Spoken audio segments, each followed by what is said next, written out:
영 사유를 밝혔습니다. 날씨입니다. 오늘 밤과 내일은 전국에 가끔 구름이 많겠고 제주도는 대체로 흐리겠습니다. 인천과 경기 서해안과 경기 남부를 중심으로 오늘 밤부터 내일 오전 사이에 안개가 끼는 곳이 많겠습니다. 내일은 미세먼지 농도가 전국적으로 나쁨 수준을 보이겠고 수도권은 오전에 일시적으로 매우 나쁨 수준까지 악화될 것으로 전망됩니다. 내일 아침 최저 기온은 서울 0도 등 전국이 영하 5도에서 영상 4도로 오늘보다 2도에서 5도 정도가 높겠습니다. 서울지방 현재 기온 3도입니다. 아나운서 김승휘였습니다. 일라디오 10시 뉴스를 마칩니다. KBS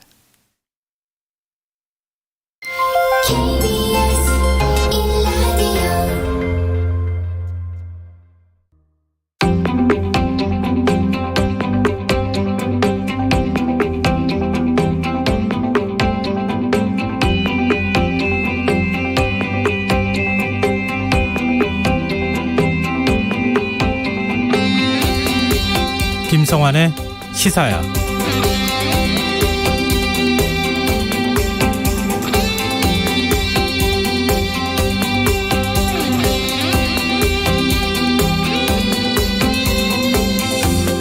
안녕하십니까. 시사평론가 김성환입니다. 대선 후보 간 두 번째 사자 TV 토론이 예정된 시각 10시를 넘겨 지금까지 진행 중입니다. 지난 3일 첫 TV 토론 이후 8일 만에 청년 정책과 코로나19 방역 대책을 주제로 여야 후보들이 한자리에 모인 건데요. 민주당 이재명 후보와 국민의힘 윤석열 후보는 토론 시작부터 대장동 의혹과 도이치모터스 주가 조작 의혹을 두고 서로 공세를 펼치기도 했습니다. 대선이 한 달도 채 남지 않았지만 대세론을 형성할 만큼 압도적 우위를 차지하고 있는 후보가 없는 만큼 이번 TV 토론이 대선 판세에 어떤 영향을 미칠지 관심이 쏠릴 수밖에 없는데요. 잠시 뒤 이어지는 뉴스의 외전에서 오늘 열린 대선 후보 사자 TV 토론의 내용과 파장을 살펴보고요. 국민의힘 윤석열 후보의 적폐 수사 발언이 대선 전국에 어떤 영향을 줄지 자세히 분석해 보겠습니다.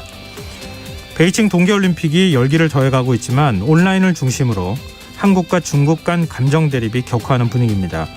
쇼트트랙 편파 판정 논란으로 국내에서 반중 정서가 대두된 가운데 중국 누리꾼들이 쇼트트랙 남자 1500m에서 금메달을 목에 건 황대헌 선수에 대한 악플 테러를 이어가고 있는데요.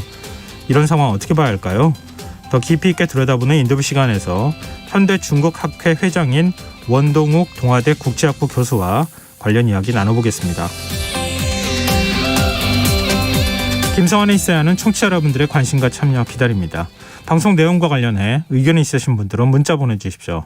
당첨된 분들께는 모바일 상품권 보내드릴 텐데요. 참여하실 번호는 샵 9730이고요. 짧은 문자는 50원, 긴 문자는 100원의 이용료가 부과됩니다. 콩 게시판을 통해서도 무료로 참여하실 수 있고요. 콩 어플리케이션과 KBS 일라디오 유튜브 채널을 통해서도 저희 방송을 실시간으로 시청 또 참여하실 수 있습니다. KBS 일라디오 김성환의 시사야. 그럼 지금 시작하겠습니다.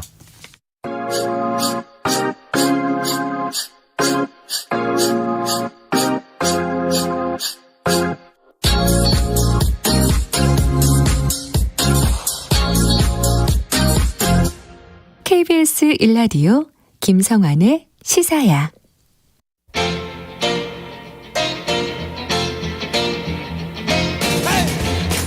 한 주 동안 있었던 뉴스 가운데 우리가 조금 더 깊이 들여다봐야 할 이슈를 짚어보는 시간입니다. 뉴스야 외전 함께 하실 패널 두 분 소개해드리겠습니다. 배종찬 인사이트 K 연구소장 자리하셨습니다. 안녕하세요. 안녕하십니까. 김민하 시사평론가 모셨습니다. 안녕하세요. 안녕하세요. 네. 당초 그 대선 후보 사자 TV 토론이 이 시각이면 끝날 거라고 저희가 생각을 했는데 네. 아직까지도 지금 진행이 되고 있어요. 일단 지금까지의 TV 토론 지켜보신 관전 평부터 두 분한테 좀 짧게 먼저 들어볼까요? TV 토론, 1차 TV 토론이 있었고 이제 2차 TV 토론이 있는데 저는 세 가지로 나눠서 좀 설명을 드리고 싶어요. 하나는 1차 TV 토론에 비하면 오늘 TV 토론이 진검승부였다. 네. 이렇게 평가를 할 수 있는 게 그렇게 애둘러서 상대방에 대해서 질문하거나 답변하지 않고 그냥 상대방을 공격해야 되면 공격하고 또 스스로 판단할 때 굳이 답변할 필요가 없다면 답변을 굳이 안 하는 이런 좀 구분이 명확했던 1차 TV 토론에 비하면. 네. 근데 두 번째로는 각자가 자기 입장이 지나치게 뚜렷하다. 그 이야기는 뭔가 절충점이 있는 그런 토론이라기보다는 각자의 생각을 주장하고 만약 그게 맞지 않는다면 엉터리다. 이렇게 이제 또 대응하는 그런 방식이 있었고 저는 그럼에도 불구하고 1차 TV 토론에 비하면 네. 오늘 진행되고 있는 아직 끝나지도 않았습니다. 2차 TV 토론이 그래도 아직까지 마음을 결정하지 못한 사람들한테는 판단을 어느 정도 하게끔 만드는 토론의 내용은 될 수 있다 이렇게 보입니다. 네. 김민하 평론가 어떻게 보십니까? 저는 비슷한 생각을 하는데요. 1차 네. 토론에 비해서 각 후보들의 태도가 상당히 더 날이 서 있는 것이 느껴졌습니다. 근데 그렇게 날이 서 있고 서로 간에 이렇게 뜨거운 뭔가를 오가는 이런 얘기들을 하는데 네. 이게 내실이 있게 진행되는 거냐 그건 좀 의문인 게 서로 제기하는 의혹에 대해서는 이제 제대로 된 답을 하거나 이런 모습들이 아니었고 그리고 이 지금 이제 정책을 일부 얘기한 것 중에서도 예를 들면 코로나19 이런 부분에 대해서도 지금 진행되고 있는 어떤 방역 정책을 확실하게 인지하고 지금 이제 토론을 하는 것이냐 이런 것이 의문인 대목들도 있고 해서 네. 여러모로 내실은 좀 부족하지 않았나 이런 생각이 들어서 이 시청자분들도 이거를 토론을 보고 나서 언론이 이제 따로 또 해설도 하고 아마 사실 확인도 하고 뭐 이런 것 쭉 할 거거든요. 네. 그런 것까지 포함해 가지고 후보들에 대한 평가를 할 필요가 있어 보인다 이런 생각이 들었고요. 그럼에도 불구하고 이제 이런 서로 날이 서 있고 진검승부를 하고 이런 것도 좋지만 또 남은 토론 일정에서는 어떤 부분에 있어서는 상대의 말을 좀 경청하는 태도를 또 유권자들에게 보여줄 필요도 있는 것 같아요. 오늘 너무 날이 서 있다 보니까 네. 시청자들이 볼 때는 좀 피곤하다 이런 느낌도 있을 것 같거든요. 제 생각에는. 그래서 그런 모습들을 후보가 좀 고민을 하는 계기가 되는 토론이었으면 좋겠습니다. 근데 사실상 이제 남아있는 토론이 공식 선거운동 기간에 들어가기 때문에 네. 선거법상 규정되어 있는 3번의 토론 외에는 더 하기가 없죠. 쉽지는 않겠죠. 없죠 이제 없는 거죠. 15일부터 네. 공식 선거운동에 들어가니까요. 네. 뭐 이번 토론이 마지막은 아니니까요. 앞으로 토론을 보시면서 유권자들, 국민들께서 또 선택을 하시지 않을까 그런 생각이 드는데요. 일단 후보별로 지난번 토론하고 비교했을 때 어떤 점들이 좀 더 개선이 됐는지 바뀌었는지 또 후보별 평가를 좀 한번 해봤으면 좋겠거든요. 민주당 이재명 후보의 경우에는 지난번에 아리백으로 이른바 네. 그 질문을 해서 윤석열 후보가 그 질문에 대답을 하지 못했다. 이것 때문에 조금 토론회 끝나고 난 다음에 논란이 좀 있었잖아요. 네, 뭐 국민의힘 쪽에서는 장화 퀴즈냐 뭐 이런 얘기까지 좀 했었는데 오늘 토론 전략이 어땠다고 보세요? 오늘 이재명 후보의 토론은 1차 TV 토론에 비하면 여유가 있어 보였어요. 이제 그런 이유는 1차 TV 토론 때 또 표정도 무거웠고 그런 배경에는 배우자인 뭐 김혜경 씨 논란이 좀 짓눌렀다. 네. 이재명 후보를 이런 분석도 있었었는데 오늘은 이제 물러설 수 없는 한판 승부거든요. 그런 만큼 이재명 후보가 명확하게 오늘은 관점을 정하고 나온 것 같아요. 어떤 윤석열 후보에 관점이요? 대해서 윤석열 후보는 내용은 잘 알지 못하는데 대체로 어떤 태도를 유지하고 있냐면 국정 운영 리더십에 어울리지 않는 검사의 태도다. 그 부분을 강조했어요. 네. 그래서 지난번 때는 상당히 그 부동산 관련된 질문에 대해서 지나칠 정도의 날선 모습이었거든요. 네. 그러다 보니까 이제 김민하 평론가도 그런 태도는 효율적이지 못하다라고 잘 분석을 했었는데 저도 이제 비슷한 생각이었는데 짜증처럼 보이게 되거든요. 지난번에. 근데 오늘은 시종일관 그런 부분에 대해서 만반의 마음의 준비를 하고 나온 것 같아요. 그래서 뭐 잘했다 못했다를 떠나서 네. 이재명 후보 오늘 분명하게 가정한 것은 윤석열 후보의 어떤 프레임을 만드는 것이 토론의 효과적이다. 그것은 정확하게 국정 운영에 대해서 구체적인 내용을 잘 모르고 있다. 이 점을 좀 강조하고 두 번째로는 검사 스타일. 검사식 국정 운영이 될 것이다라는 점을 좀 명확히 한 거죠. 네, 김민하 평론가는요. 저는 그게 이제 기본적인 이재명 후보의 전략이었을 거라고 생각을 하는데 네. 또 그거를 이제 국민들이 유권자들이 또 지지층이 기대한 만큼 보여줬느냐. 그건 또 상당 부분은 제 생각에는 좀 미달하는 부분들이 있습니다.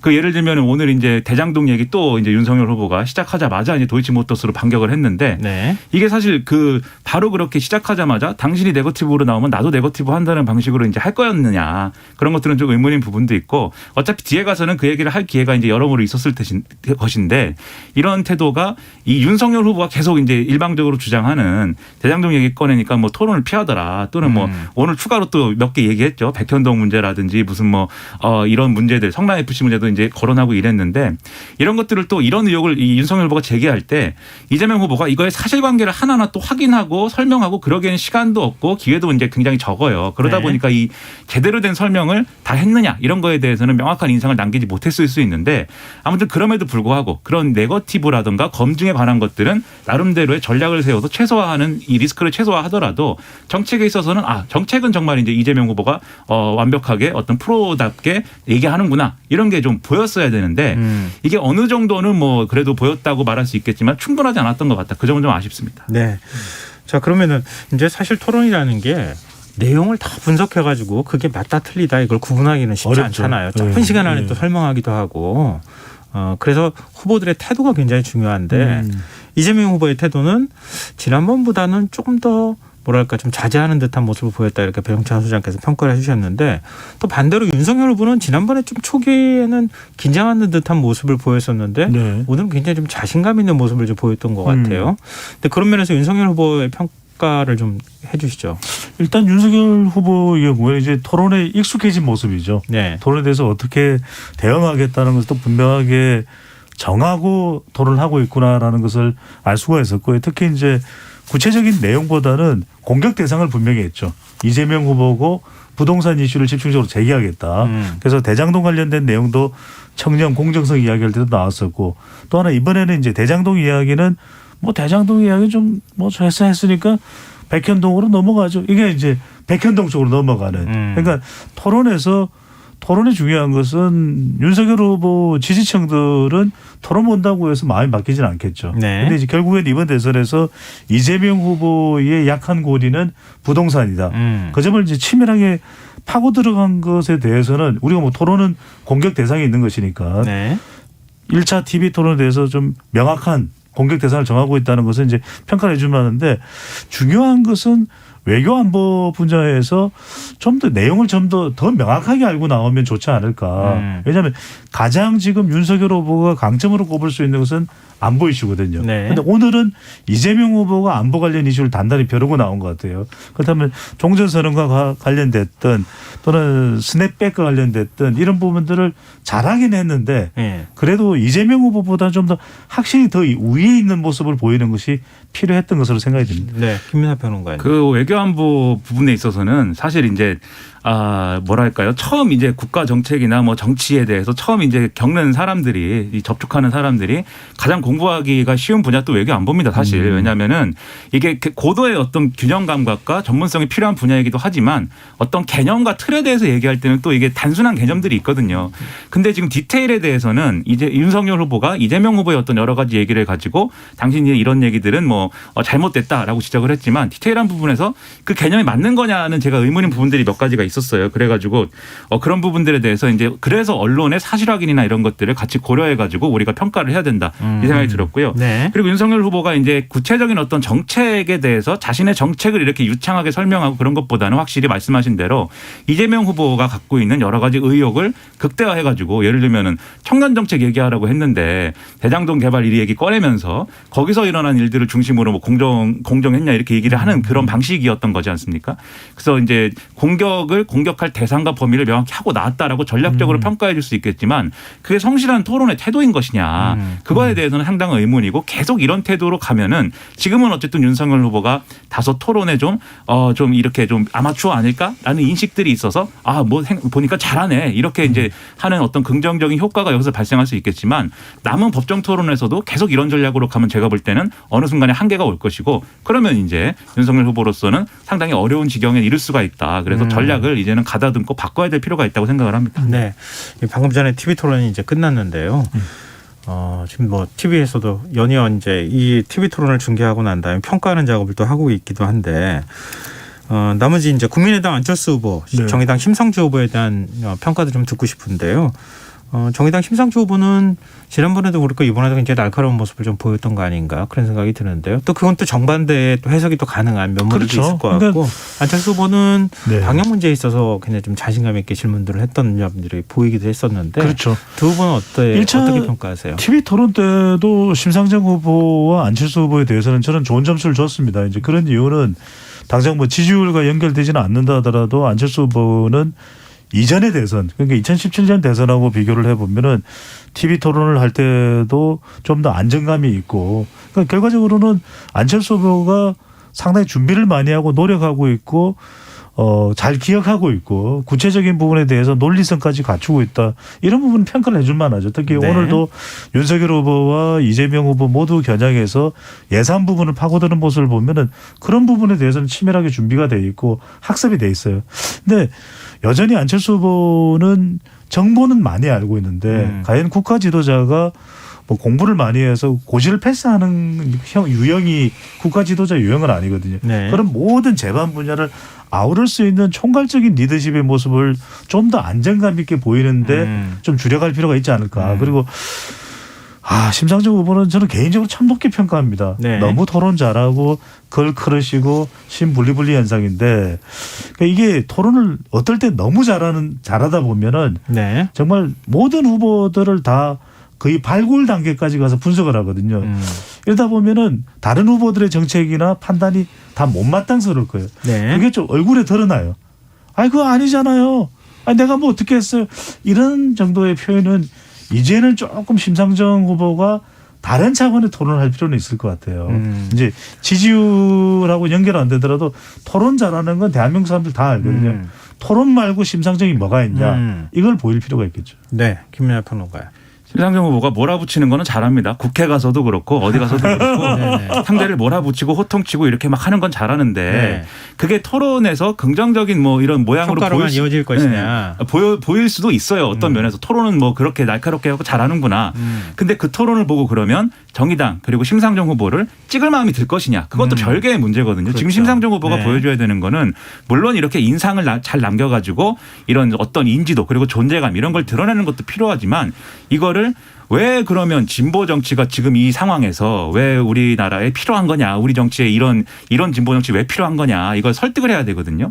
근데 다른 후보들의 흠 잡아내고 이거 공격하고 그다음에 난 이걸 하겠다. 이렇게 얘기하는 것까지는 좋았는데 이 진보 정당에 그럼 왜 투표해야 되는지에 대한 그 투표 논리까지 이어지는 그런 논리를 갖고 오는 것에는 계속해서 이제 좀 미흡한 부분이 있다는 생각이 듭니다. 네. 그런 점에서 이제 좀 앞으로 보완이 필요할 것 같고 네. 안철수 후보는 뭐 늘 지난번에도 말씀드렸는데 늘 보면은 나무는 잘 봐요. 나무에 대해서 가지가 이렇게 있고 이 가지가 잘 자라려면 뭐가 필요하고 이런 건 잘 보는데 숲이 뭐냐에 대해서는 항상 좀 여러모로 이제 의문인 부분들이 있습니다. 오늘도 국민연금에 대해서 그다음에 이제 직영연금들에 대해서 이런저런 방식으로 이 좀 개혁이 필요하다. 굉장히 디테일하게 잘 얘기했습니다. 윤석열 후보한테 계속 구체적인 숫자나 이런 걸 물어보면서. 네. 근데 그런 것들을 보면은 굉장히 연금 개혁에 대해서 성의 있게 잘 준비를 했구나 이게 느껴지지만 결국 그게 전반적으로 뭐냐라는 것을 봤을 때는 전체적으로 그럼 어떻게 이거를 설계하자는 것인가에 대해서는 이 유권자의 마음에 탁 이런 방식이구나. 예를 들면 더 내고 더 받자는 것이구나. 아니면 더 받지 못하더라도 더 내야 된다는 것이구나.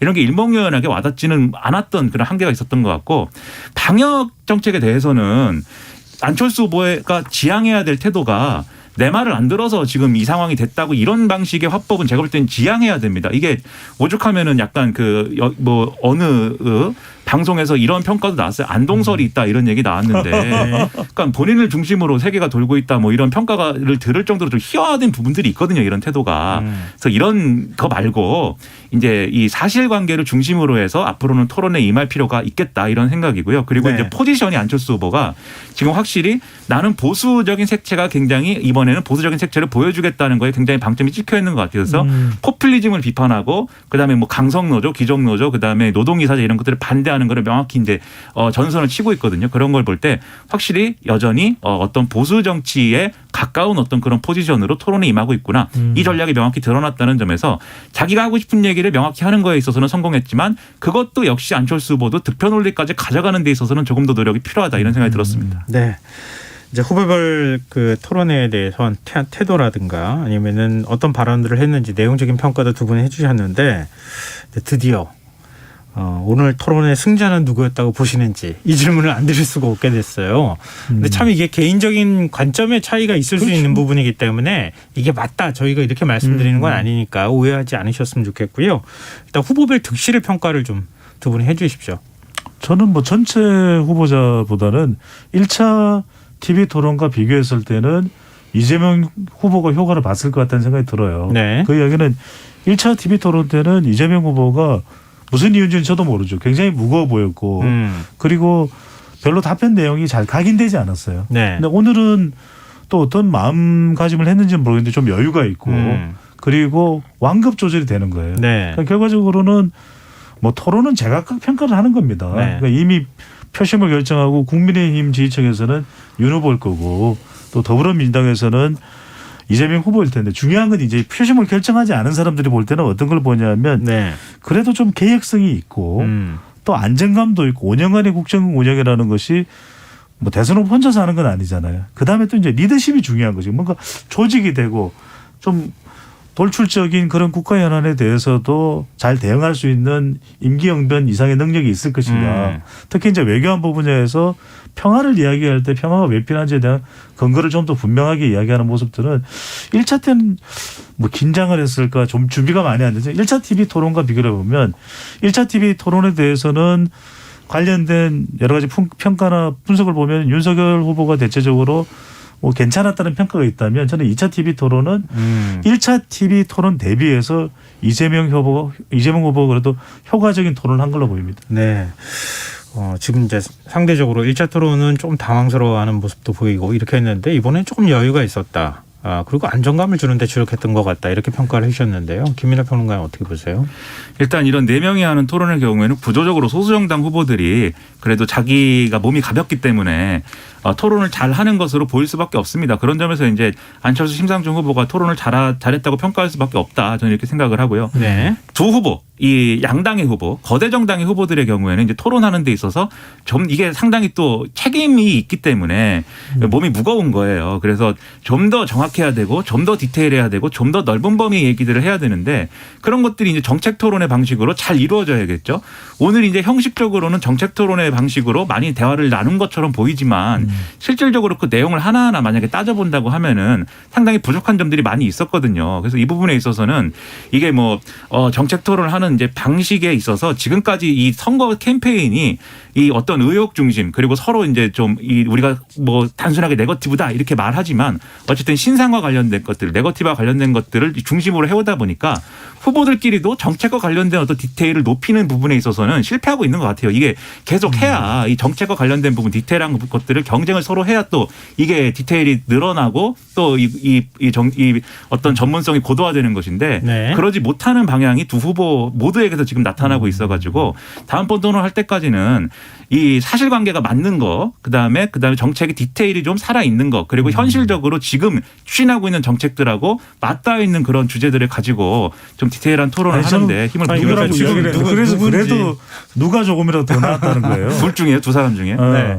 저는 두 사람의 이제 각각의 기대치가 있었기 때문에 저는 두 사람 중 이재명, 윤석열 후보 중에 누가 토론을 더 잘했냐를 얘기를 하면은 저는 이재명 후보가 더 잘했다고 보는데 왜냐하면 윤석열 후보가 여러 가지를 얘기했지 않습니까? 그중에 제가 볼 때는 사실관계가 틀린 것도 있고 그다음에 그 자신의 이제 주장을 뒷받침하는 배우 논리가 상당히 부실한 것도 있었어요. 그런데 이게 아무래도 토론이라는 게 상대가 있는 거다 보니까 이 상대가 그렇게 이 부실한 것들이 있으면은 이 손뼉이 마주쳐야 또 박수가 되는 것처럼 네. 이재명 후보도 자기 실력 발휘 못하는 거예요. 그러면 그런 현상이 이게 벌어졌다고 보기 때문에 네. 문제였다고 보고 이재명 후보도 그리고 스파링 파트너가 제대로 돼야 할 수 있는 거 아니겠습니까? 이재명 후보도 제가 볼 때는 지금 발전하고 있지 않아요. 그렇기 때문에 그 점은 평소 김민하 평론가의 어떤 그 토론 뭐랄까요 지금 저희 프로그램에서 토론하는 태도하고 조금 달리 오늘 굉장히 얘기를 빙빙빙빙빙 돌리면서 얘기를 하시는 것 같은데 이제 30초씩 제가 시간 제한 줄 수도 있습니다. 아니, 돌려서 하는 게 아니고 저는 토론 보고 지금 답답해서 그렇습니다. 답답해서. 아니, 좀 득담도 하고 좀 잘했다는 것도 좀 칭찬도 하고 그래야지. 아니, 저는 계속 보면서 답답하고 좀 화가 나더라고요. 계속 이렇게 토론할 건가. 속마음은 그러니까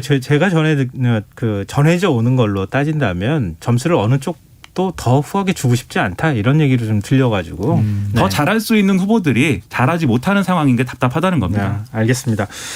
결국 이제 토론을 지켜보신 국민들 또 유권자들이 어떤 생각을 하느냐 이게 굉장히 중요하지 않겠습니까?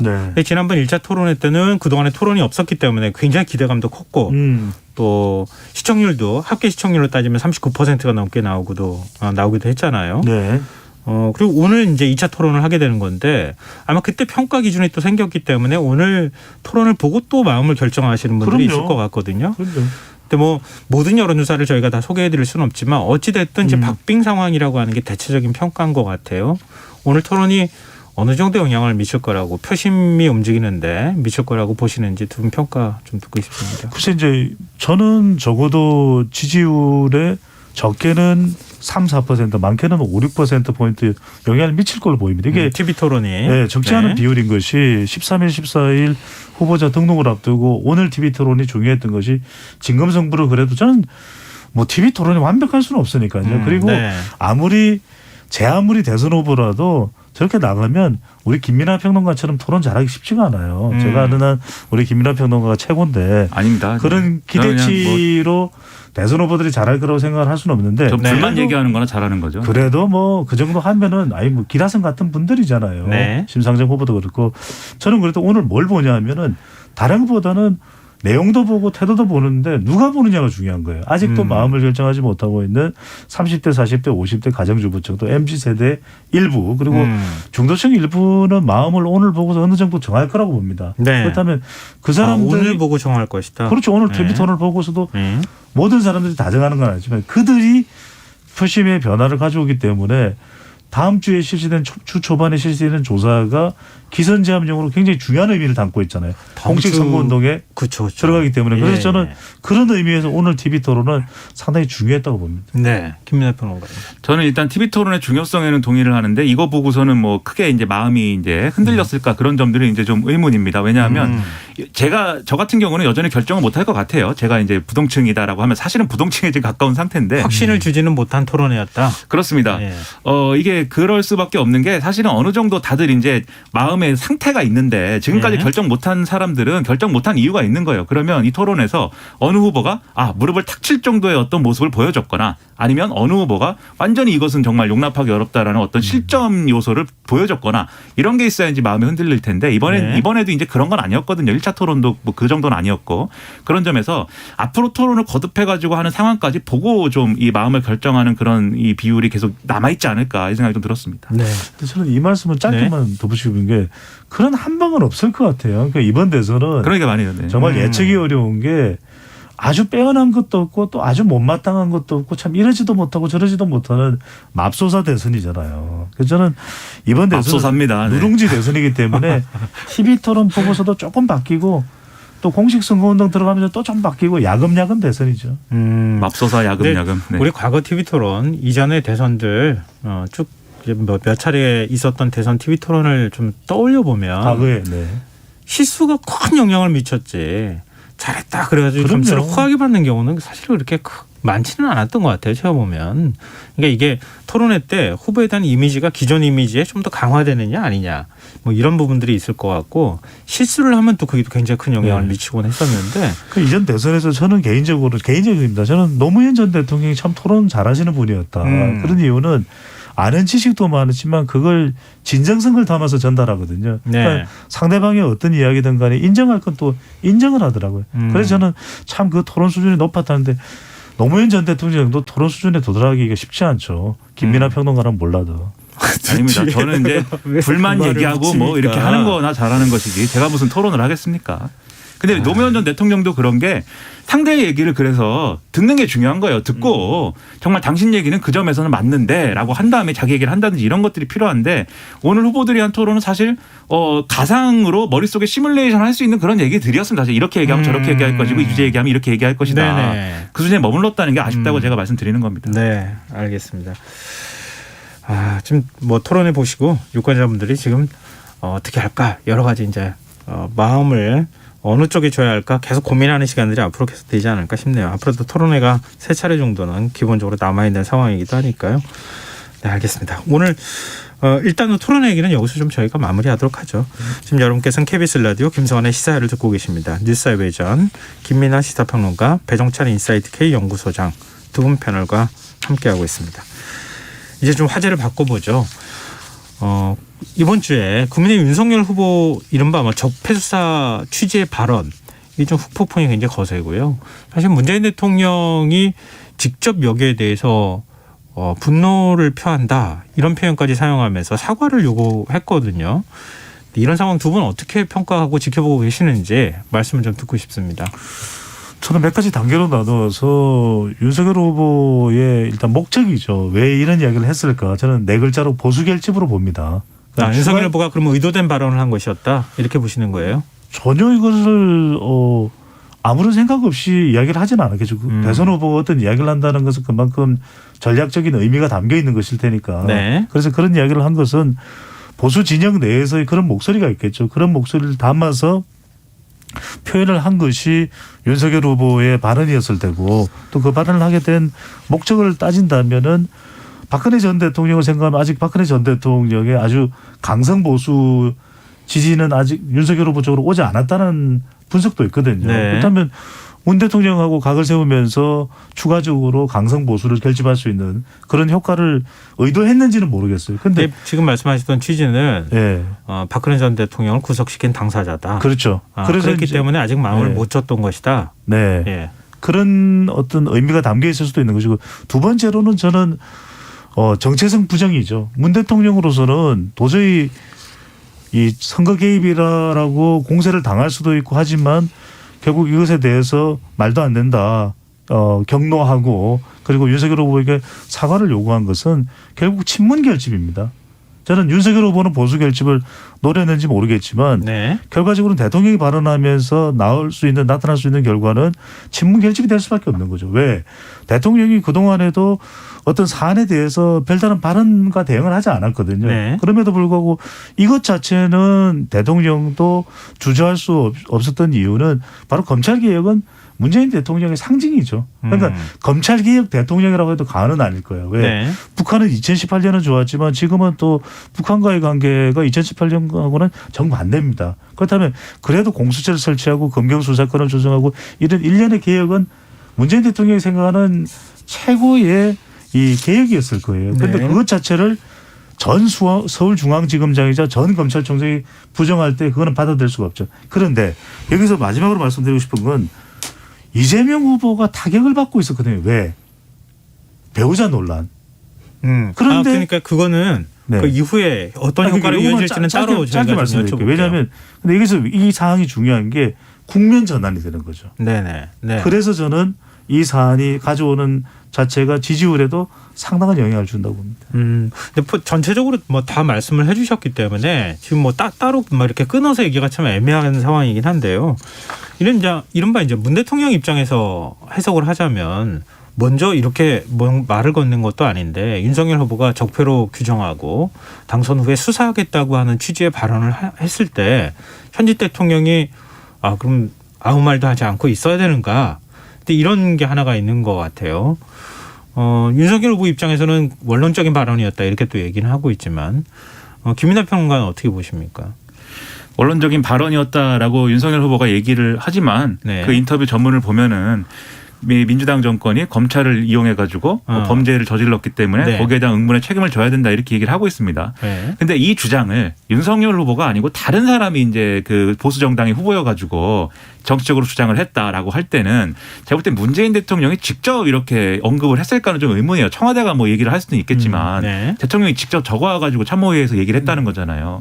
그러니까 윤석열 후보가 했기 때문에 지금 문재인 대통령이 나선 거거든요. 제가 볼 때는.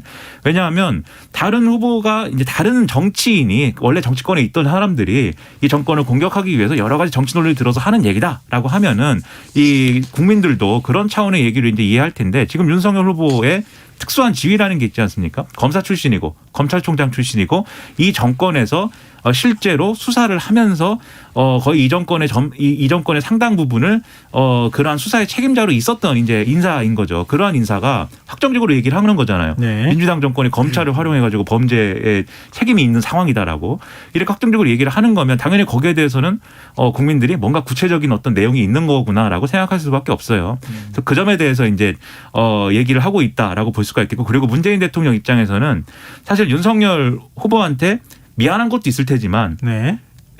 아쉬운 것도 있고 불만도 있을 겁니다. 왜냐하면 이 윤석열 후보가 이른바 이제 우리가 굉장히 골치 아팠던 추윤 갈등 과정에서 윤석열 후보가 여러모로 이제 타격을 받고 이런 것도 사실이지만 결국 문재인 대통령이 마지막에는 문재인 정권의 검찰총장이다라고 정리를 했잖아요. 네. 그리고 윤석열 후보의 어쨌든 이 임기를 유지하는 것은 임기를 보장하는 것은 어쨌든 하려고 했던 거 아닙니까? 이 문재인 대통령이.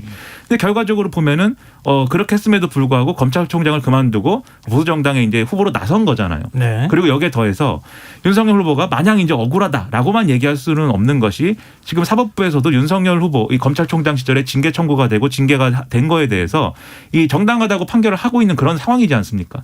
그런 것들을 종합을 해보면 그리고 또 윤석열 후보가 검찰의 책임을 맡았을 때 이 정권에 타격이 되는 수사를 여러 가지 뭐 저항도 있었고 뭐 하고 싶은 대로 못한 부분도 있었겠지만 근본적으로 못하고 그게 봉쇄되었느냐 그런 것도 아니거든요. 그러면 윤석열 후보가 얘기하는 이 얘기가 무슨 얘기냐. 민주당 정권이 검찰을 이용해 가지고 범죄에 책임이 있다는 얘기가 무슨 얘기냐. 이거를 묻고 싶었을 것이고 그러한 이제 모든 것들을 좀 이렇게 종합을 해서 결국은 이런 얘기로 표출이 됐다라고 보는데 그런 맥락은 이해하지만 결과적으로는 이게 현직 대통령이 야당 후보를 대상으로 해서 이렇게 사과를 요구하고 이런 것들은 굉장히 이례적인 상황인데다가 이걸 뭐 칭찬받을 수 있는 일은 아니에요. 그런 점에서 아쉬운 부분들은 분명히 있다고 생각을 합니다. 네. 그러니까 중앙일보 인터뷰에서 한 발언 때문에 사실 논란이 이렇게 커진 거잖아요. 네. 근데 그 인터뷰 당일날 정권교체 동행위원회 유튜브에 출연을 해서 윤석열 후보가 김대중 노무현 정부의 계승자라고 하는데 그건 사기라고 생각한다. 그러면서 문재인 정부를 또 비판하기도 했었거든요. 근데 윤석열 후보는 이런 인식이 아까 이제 의도된 발언 말씀하셨지만 김민하 평론가께서는 이게 의도된 발언이었다고 보십니까? 왜냐하면 지지층 결집을 위한? 뭐 말에 의도가 없진 않겠죠. 근데 지지층의 결집을 노린 거냐는 다소 의문인 부분들이 있어요. 그러니까 이 김대중 노무현 정권의 이 계승했다고 하는 것은 사기다라는 말의 어떤 정치적 효과는 결국은 이게 중도를 공략하기 위한 용도라고 보이거든요. 과거에 민주당 정권을 지지했던 사람인데 문재인 네. 정권에 대해서 실망했다라고 하면 그 윤석열 후보의 그 말에 대해서 반응하는 부분들이 분명히 있겠죠. 그 점을 노리고 있는 전략적인 어떤 고려는 있을 수 있겠다고 보는데 근데 그 앞서의 발언 있지 않습니까? 적폐 수사를 꼭 해야 되겠다. 네. 그리고 그리고 민주당 정권이 검찰을 이용해 가지고 범죄에 책임이 있는 부분을 책임을 지게 해야겠다라고 얘기한 것은 이게 어떤 정치적 효과를 노린 것인가는 좀 의문이에요. 왜냐하면 이 얘기를 하기 시작하면은 이게 정치보복 논란이 불거지면서 이게 정치보복 논란이 불거지고 그다음에 사람들이 문재인 정권을 꼭 수사를 해야 되겠어 이런 생각을 하게 되는 부분도 뭐 있겠지만 결과적으로 이명박 박근혜 대통령을 수사를 했던 당사자이다라는 점도 부각이 마찬가지로 되는 거거든요. 네. 그런 부분이 반드시 있고 그래서 지금 보수 언론도 이 부분에 대해서는 부적절하다고 비판을 하고 있는 것인데 예. 이게 전략일까 저는 상당한 의문은 가지고 있습니다. 그럼 배종찬 소장님께 이거 한번 여쭤보고 싶어요. 네. 청와대에서는 일단 사과 요구했잖아요. 문재인 네. 대통령도. 근데 윤석열 후보는 성역 없이 사정을 강조해온 문 대통령의 입장과 자신은 똑같다. 이렇게 지금 얘기를 하면서 사과는 일단 거부를 한 거예요. 네. 왜냐하면 사과라는 표현, 사과하지는 않았으니까. 네. 여기서 그냥 끝날 거라고 보십니까? 아니면 이 논란이 계속될 거라고 보세요? 저는 지속될 걸로 보였는데요. 지속된다. 근데 청와대가 입장 내는 건 굉장히 부담스러운 일 아닙니까? 그렇죠. 추가적으로 입장은 내놓지는 못하겠지만 네. 저는 이것이 이제 양 정치 세력 간의 문재인 대통령의 존재가 부각된 거죠. 그러니까 그동안에는 대통령이 선거와 관련해서 뭐 일절 발언한 것이 없잖아요. 언급한 것이 없잖아요. 네. 그런데 이제 문 대통령이 이렇게 이야기함으로써 그동안에는 그 이면에 있었던 문 대통령의 존재가 심지어는 이재명 후보 뭐 앞으로 또는 그 위로도 갈 수 있는 것이거든요. 그렇다면 문재인 대통령과 대결하는 윤석열 후보 이렇게 대결 구도가 만들어질 수도 있는 거예요. 그건 쉽게 선거 국면에서 사라질 수는 없는 것이죠. 네. 마지막으로 이걸 여쭤보면서 아마 저희 코너를 좀 마무리해야 될 것 같아요. 네. 문을 닫아야 될 것 같은데 두 분이 없어지나요? 보시기에 네. 김민하 평론가부터 네. 먼저 말씀해 주셨으면 좋겠는데요. 이번 윤석열 후보의 이른바 적폐 수사 취지의 발언 이게 어느 정도 표심에 영향을 미칠 거라고 보십니까? 뭐 그 사이에 사실은 지금 TV 토론도 있었고 뭐 이재명 후보 배우자 김혜경 씨가 그 대국민 사과를 하는 일도 있었기 때문에 하나만 가지고 다음 주 여론조사 결과를 예측하기는 어렵겠지만 어떻게 보세요? 이재명 후보 측의 이제 지지자들의 결집으로 일부 나타날 것인데요. 이거를 다음 주까지 계속 끌고 가느냐가 결국은 이후에 영향을 어떻게 미칠 것이냐가 갈릴 거라고 봅니다. 왜냐하면 이게 단기적으로는 이재명 후보의 지지층을 결집시키는 효과는 분명히 있을 거예요. 왜냐하면 그동안 악순환이었지 않습니까? 이재명 후보가. 이게 중도 공략을 하려니 지금 여러 가지 의혹 때문에 지지층이 이완되어 있는 상황이 벌어졌고 지지층 이완 때문에 중도 공략이 잘 안 되는 이런 악순환이 있었어요. 그런데 문재인 대통령이 이 언급을 함으로써 일단은 지지층의 이완이라는 게 지금 이 요소가 사라졌기 때문에 일단은 막은 거예요, 악순환을. 그렇기 때문에 이거는 이제 긍정적인 영향이 있는데 이게 장기화되면은 민주당이 이 소위 말하는 검찰 개혁이라는 거를 추진하면서 있었던 부정적인 일면들이 다시 이제 좀 리마인드 될 것이고 이게 이재명 후보가 본인의 리더십을 보여주는 데는 또 한계로 작용이 될 겁니다. 그래서 빨리 끝내는 게 오히려 민주당 입장에서는 좋고 윤석열 후보 입장에서도 이거 장기화해가지고 정치 보복하는 사람이다라는 거는 중도층에 악영향을 주기 때문에 윤석열 후보도 빨리 끝내는 게 좋아요, 이 얘기는. 그래서 양자가 그렇게 생각하는데 당들이 대리전을 하고 있어서 그런 것들을 빨리 끝내는 게 좋다는 뭐 생각을 하고 있습니다. 더 확전은 바람직하지 않다 이렇게 말씀해 주셨는데요. 배종찬 소장님은. 저는 이게 추가적인 공세가 있거나 또는 뭐 청와대에서 추가 발언이 있기는 쉽지 않지만 저는 이건 쉽게 사라지지 않는다고 봐요. 왜냐하면 그동안 계속 전면에 존재감이 없었던 문재인 대통령인데 드러난 셈이죠. 그렇다면 이재명 후보로서는 친문 지지층 결집이라는 게 중요한 것이고 그리고 이제는 선거의 국면 전환이 이루어지는 거죠. 분열이냐 통합이냐. 문재인 대통령이 수사받을 수도 있다. 문재인 대통령이 재판에 선고를 받아서 또 구치소에 갈 수도 있는 건 아니냐. 이런 인식이 있을 수가 있는 거죠. 그러니까 이 보수 쪽에서도 그렇다면 문재인 대통령과 대립각을 세우는 것이 정권교체 여론에 더 나을 것인가. 왜냐하면 단일화도 있기 때문에 저는 선거 때까지 이번 이슈가 대통령의 발언을 통한 적폐수사 이슈가 끝나지 않을 거예요. 계속 영향을 미칠 것이다. 끝날 때까지. 알겠습니다. 뉴스 외전 열띤 토론을 하다 보니까 벌써 마무리할 시간이 다 됐습니다. 오늘은 여기까지 해야겠습니다. 지금까지 김민아 시사평론가, 배종찬 인사이트 K 연구소장 두 분과 함께했습니다. 오늘 말씀 고맙습니다. 고맙습니다. 감사합니다.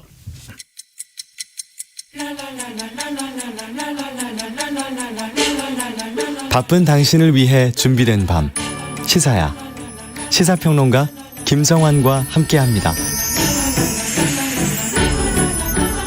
베이징 동계올림픽이 열기를 더해가는 가운데 한국 사회에선 쇼트트랙 편파 판정 논란으로 반중 정서가 폭발하고 있습니다. 이 질서라 중국 누리꾼들 역시 황대헌 선수 SNS를 테러하는 등 혐한 공격을 멈추지 않고 있는데요. 역대 최악으로 치닫고 있는 한중 간의 반중, 혐한 정서 이대로 괜찮을지 현대 중국학회 회장이신 원동욱 동아대 국제학부 교수 연결해서 얘기 나눠보겠습니다. 교수님 안녕하십니까? 예, 안녕하십니까? 지금 국내 반중 정서가 좀 심상치는 않습니다. 이 쇼트트랙 편파 판정 논란으로 확 좀 불이 붙은 것 같아요. 네, 그렇습니다. 반중 정서 문제가 물론 어제 오늘의 문제는 아니지만 이번 베이징 올림픽을 계기로 증폭되고 있는 것이 사실인 것 같습니다. 근데 이제 올림픽 계속될수록 한중 양국이 어떤 일종의 이제 감정 싸움이 온라인 공간에서 좀 대리전 형태로 표출되고 있는 것 아닌가 이렇게 생각이 드는데요. 중국 누리꾼 경우에는 우리 선수 SNS를 굉장히 악플 테러를 하는 등 좀 과격한 모습을 보이고 있어요. 중국 웨이보에서도 혐한 게시글이 많이 올라오고 있다고요? 예, 그 베이징 올림픽 개막식에서 우리 중국 내 우리 민족이라고 할 수 있는 조선족이 한복을 입고 나온 것에 대해서 사실 이제 우리 측에서 문화공정 비판으로 이제 불이 붙게 된 건데요. 이런 온라인 공간에서 한중 양국 간의 이런 싸움이 이 편파 판정으로 또 다시 옮겨붙게 되고 또 다시 우리 선수들에 대한 SNS 악플 테러로 이어지는 아주 매우 심각한 현상으로 좀 우려가 되고 있습니다. 사실 분쟁과 대결을 극복하고 평화와 단결의 축제장이라 할 수 있는 이제 올림픽이 우리 한중 양국 누리꾼들 간의 어떤 반중, 혐한 대결장을 방불케 하는 굉장히 좀 심각한 현상으로 이해가 됩니다. 이런 중국의 누리꾼을 샤오펀홍이라고 부른다고 하더라고요. 샤오펀홍이라고 하는 일종의 이제 전체적인 어떤 그룹을 지칭해서 부르는 것일 텐데 어떤 누리꾼들을 이렇게 표현을 하는 겁니까?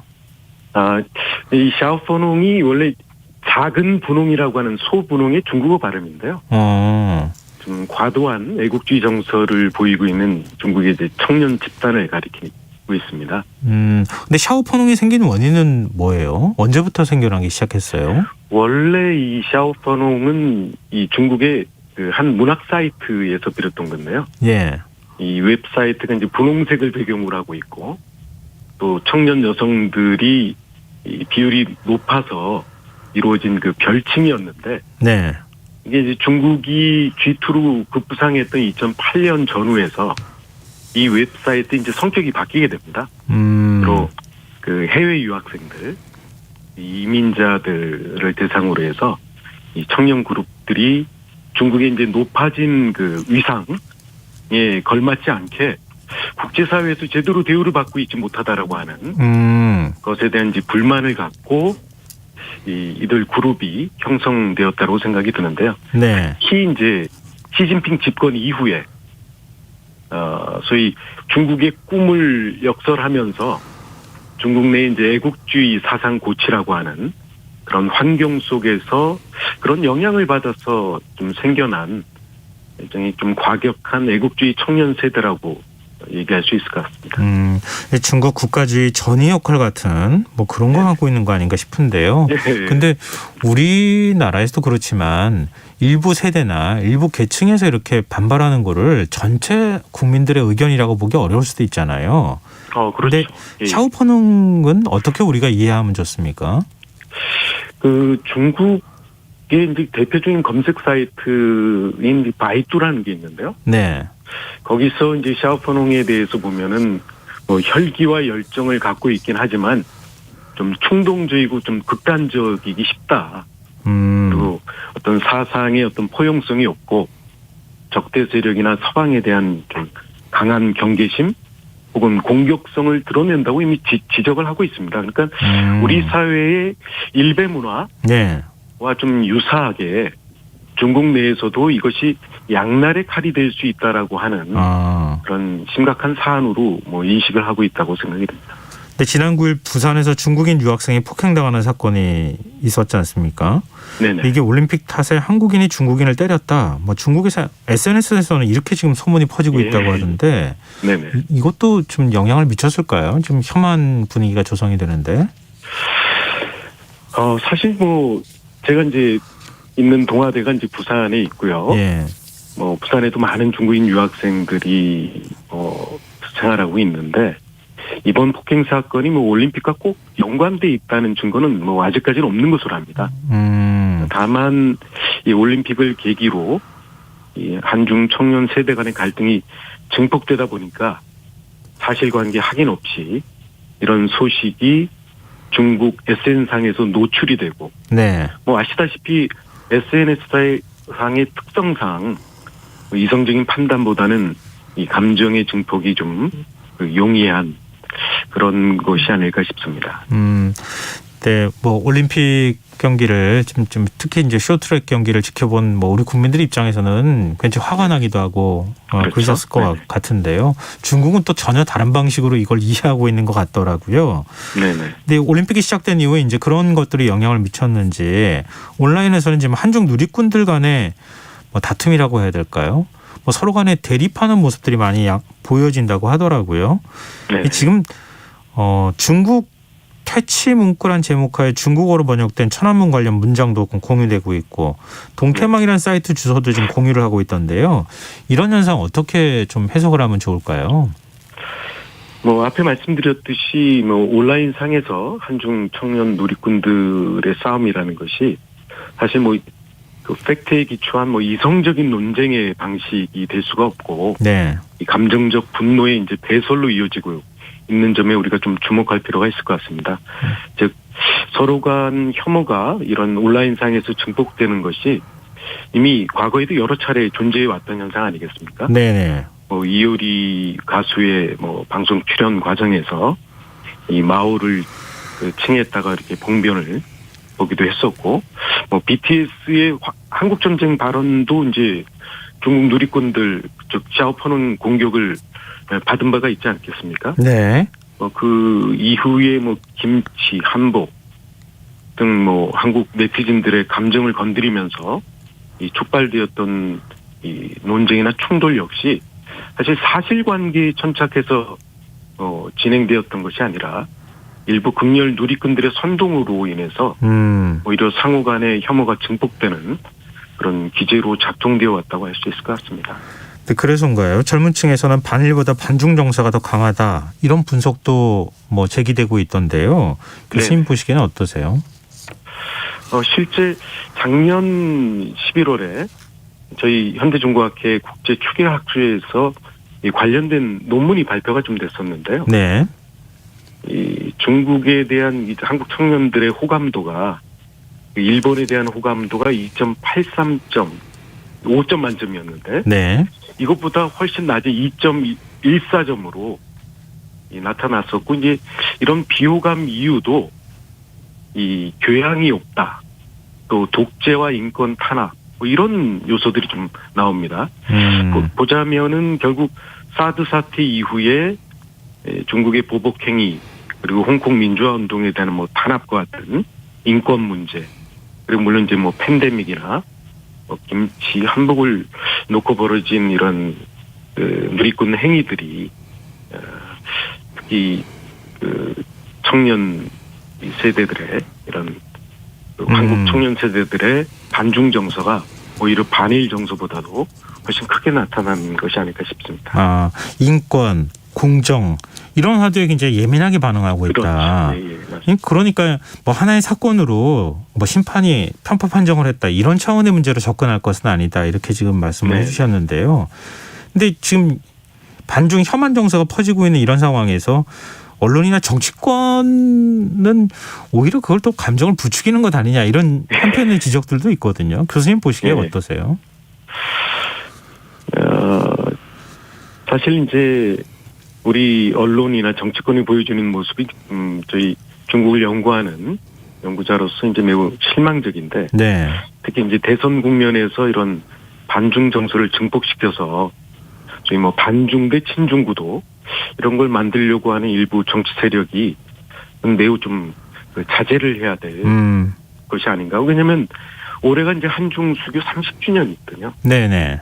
이 한중 관계는 사실상 세계적으로 볼 때도 아주 가장 짧은 시기 동안에 뭐 정치, 경제, 사회, 문화 전 분야에 걸쳐서 놀라운 발전을 이룩했던 여전히 상호 의존성이 강한 그 양자 관계라고 할 수 있는데 네. 이러한 어떤 이 국익적 측면들을 염두에 두지 않고 단순히 이런 반중 혐한 정서를 활용해서 어떤 정치적으로 활용하려고 하는 부분들은 정말 자제해야 될 부분이 아닌가 싶습니다. 그러면은 사실은 사람이 감정이 먼저 앞서기 마련이잖아요. 이성보다 감정이 먼저 움직이는 건 뭐 어쩔 수 없는 현상이기도 할 것 같기는 한데요. 반중 반한 감정이 이렇게 격화되어 있는 건 좀 어떤 방식으로 좀 풀어줄 수 있을까요? 어떻게 해야 될까요?